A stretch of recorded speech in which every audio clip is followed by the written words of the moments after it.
जब तक सरकार सुनेगी नहीं तब तक हम लोग यहाँ से हटेंगे नहीं, चाहे सरकार जितना हम लोग की परीक्षा लेना ले ले। ठीक है, हम लोग की मांग क्या है कि हम लोग की 7वें चरण से पहले हमारी एग्जाम कराओ, क्योंकि 2017 के बाद अभी तक बीटेट का आयोजन नहीं हुआ है। 7वां फेज का जो बहाली होगा तो सभी को लग रहा है, और ये गलत है या सही है बात की मैटर है, लेकिन सबको लग रहा है कि अब से 10 साल के बाद ही जॉब मिलेगा।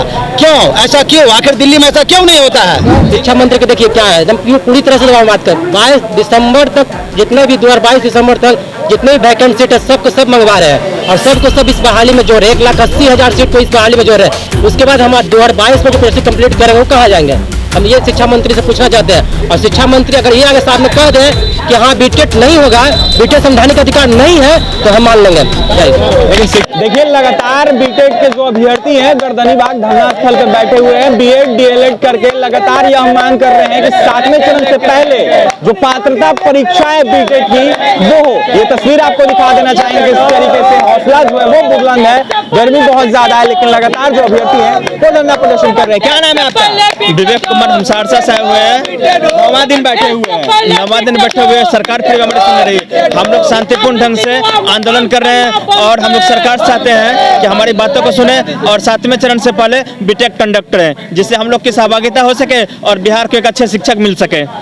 लेकिन सरकार आप लोगों की बातों को नहीं सुन रही है। सरकार लगातार जो कहते हुए नजर आ रही है कि 7वें चरण का जो नोटिफिकेशन है वो जारी होगा, बहाली होगी, उसके बाद एग्जाम का कंडक्ट। सरकार हमारी बात को सुनेगी क्योंकि सरकार सबकी होती है, सरकार किसी एक जनता की नहीं होती है, सरकार पूरे प्रदेश की होती है और पूरे प्रदेश की जनता की बातों को सुनती है। ठीक है, जब तक सरकार सुनेगी नहीं तब तक हम लोग यहाँ से हटेंगे नहीं, चाहे सरकार जितना हम लोग की परीक्षा लेना ले ले। ठीक है, हम लोग की मांग क्या है कि हम लोग की 7वें चरण से पहले हमारी एग्जाम कराओ, क्योंकि 2017 के बाद अभी तक बीटेट का आयोजन नहीं हुआ है। हमारी मांग तो बहुत सिंपल सी है, सरकार एक महीना में पूरा देश में चुनाव करा सकती है। क्या सरकार 1 महीना में हमारी परीक्षा नहीं करवा सकती है? हमारी परीक्षा करवाएं, उसके तुरंत बाद 7वें चरण दे दें, हम लोग भी शामिल हो जाएंगे, हमारे भाई भी शामिल होंगे, हम सब मिलकर बिहार को एक अच्छे शिक्षक प्रदान करेंगे। क्या नाम है आपका? मेरा योगेंद्र कुमार नाम है सर। 9वां दिन बैठे हैं धरने पे, गर्मी बहुत ज़्यादा है। जी बहुत ज़्यादा गर्मी है सर, हम लोग बहुत संघर्ष कर रहे हैं और संघर्ष कर हम आए हैं सर मनेर से। जी क्या कहिएगा सरकार से यही कहना है कि 7वां फेज से पहले सीटेट होना चाहिए, बीटेट होना चाहिए और नहीं तो इसके अलावा हम लोग बहुत कुछ करने के लिए तैयार हैं, सरकार को दिखाने के लिए तैयार हैं और रहेंगे। क्या नाम है आपका? मेरा नाम शंकर कुमार राम है, मैं दरभंगा से आए हुए हैं। क्या कहिएगा? हम शिक्षा मंत्री से यही कहना चाहते हैं कि 7वां चरण से पहले बीटेट होना बहुत ही ज़रूरी है, क्योंकि बिहार के अंतर्गत जो मातृभाषा है, जैसे कि हम लोग का भाषा मातृभाषा मैथिली है, किसी का मगधी है, किसी का भोजपुरी है, सबका अपना अपना अधिकार है और अपने अपने भाषा में एग्ज़ाम देना चाहते हैं। और सीटेट में तो ऐसा नहीं है, उसमें हिंदी, इंग्लिश और संस्कृत और उर्दू और हमारी मातृभाषा मैथिली का कहीं दर्जा नहीं दिया गया है। इसलिए चाहते हैं कि बीटेट का आयोजन हो और तब जाकर हम मिथिला का टीचर बनेंगे और बच्चों का भविष्य को उज्जवल करना सीखेंगे। आपने जो पोस्टर लिया है उसमें आप लिखे हुए हैं बीएड डीएलएड पास झाड़ू वाला, ऐसा क्यों?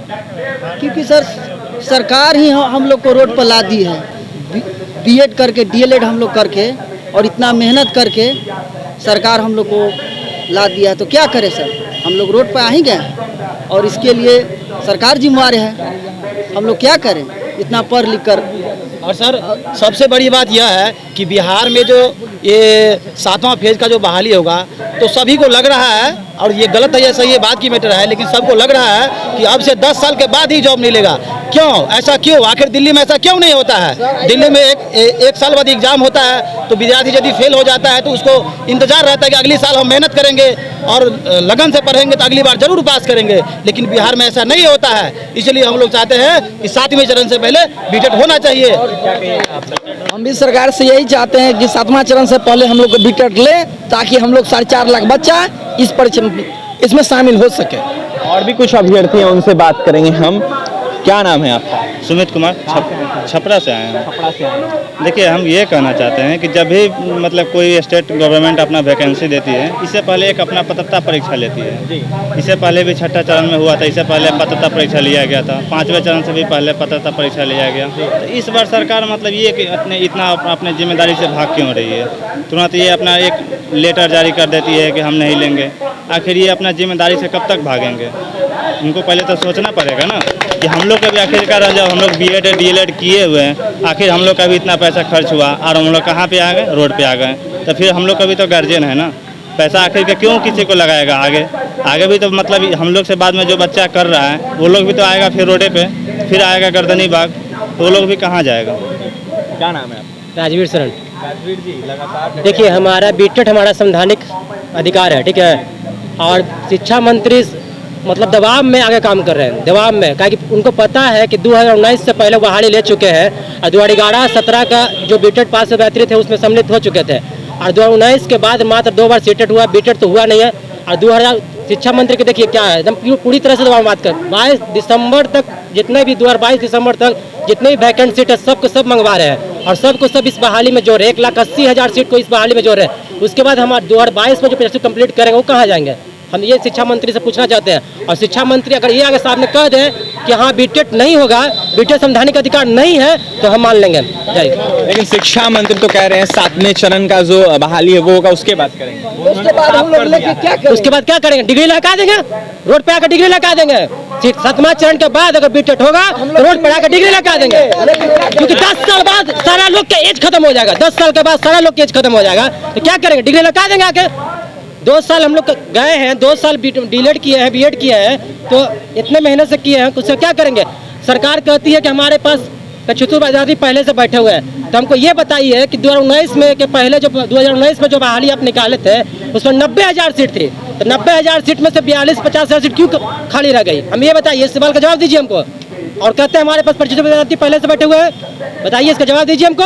और कह दीजिए आके कि बीटेड नहीं होगा, बीटेड संवैधानिक अधिकार नहीं है आपका और हम सीटेड पे ही बहाली लेंगे, लेकिन नहीं, बीटेड लेंगे अगर जी नहीं लिया। मेरा नाम राजू हुआ, कहाँ से हैं राजू? बक्सर से। बक्सर से हैं। क्या कहेंगे सरकार? मेरी मांग है कि सरकार से कि 7th फेज से पहले जो है कि बीटेड होना चाहिए, क्योंकि 2017 के बाद में बीटेड नहीं हुआ है। हमारा संवैधानिक अधिकार है कि बिहार का हम लोग मूल निवासी है, क्षेत्रीय भाषा यहाँ का जो है कि हम भोजपुरी है, उसमें सीटेट में नहीं है, तो इसलिए हम लोग बीटेड देना चाह रहे हैं। सरकार से मांग है कि मेरी मांग को पूरा करें। मातृभाषा जिंदाबाद। देखिए, तमाम बीटेड के अभ्यर्थी हैं, क्या कुछ कहना आपने सुना है। देखिए, 9 दिन से धरना प्रदर्शन में बैठे हैं और साफ साफ कह रहे हैं कि 7th फेज से पहले जो बीटेड का जो पात्रता परीक्षा है वो, लेकिन कहीं ना कहीं शिक्षा मंत्री ने साफ कह दिया है कि पहले 7वें चरण का बहाली होगा, उसके बाद बीटेड का जो पात्रता परीक्षा है उसका आयोजन होगा। लगातार तमाम जो अभ्यर्थी हैं वो बैठे हुए और साफ साफ कह रहे हैं उम्र पार हो जाएगा तब क्या हम पात्रता परीक्षा देंगे और तब हम शिक्षक बनेगा। क्या कुछ कहते तमाम अभ्यर्थी आपने सुना। और भी तमाम खबरों के लिए बन रहे हैं NBC 24 न्यूज के साथ। हमारे चैनल को सब्सक्राइब करें, पेज को लाइक करें। बहुत बहुत धन्यवाद।